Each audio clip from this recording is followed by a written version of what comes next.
ஒரு லாட்டாக ஒரு 25 பேர் அந்த டியூட்டியில் இருந்தவங்க அவ்வளோ பேத்தையும் ட்ரான்ஸ்ஃபர் பண்ணிட்டாங்க. எதுக்கு தெரியுமா? இந்த ஆள் கோல்டை பிடிச்சாங்க.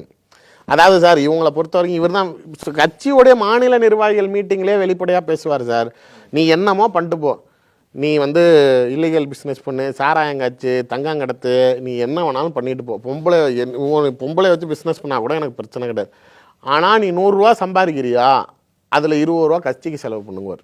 கட்சி வளரணும், நீ கட்சியை வச்சு நீயும் வளர்ந்து. மாநில தலைவர் பேசுவார். ஸ்டேட் மீட்டிங்கில் மாநில நிர்வாகிகள் முன்னாடி பேசியிருக்கிறார் இந்த பீப்பு. இல்லைன்னு சொல்லுங்கள். மதுரையில் நடந்த மீட்டிங்கு நாளைக்கு அவரில் எல்லா மாநில நிர்வாகிகளுக்கும் தெரியும். நீ என்ன வேணாலும் 2ஆம் நம்பர் தொழில் பார்த்துக்க, நீ தனிப்பட்ட முறையில் கட்சியை வச்சு நீயே சம்பாரிச்சுக்க, நீயும் உன்னால் கட்சியும் ஒன்றே ஒன்று தான் கடைசியாக சொன்னார். எந்த சூழ்நிலையிலையும் பிரச்சனை வெளியில் வந்துடக்கூடாது, பொம்பளை பிரச்சனையில் மட்டும் மாற்றிக்காதீங்க, அதை மட்டும் பார்த்துக்காங்க, மற்றபடி நீங்கள் என்ன செஞ்சாலும் எனக்கு பிரச்சனை இல்லை அப்படின்னு தான் சொன்னார். கட்சி வளரணும், நீ என்ன வேணாலும் செஞ்சீங்க, எனக்கு கட்சி வளரணும்.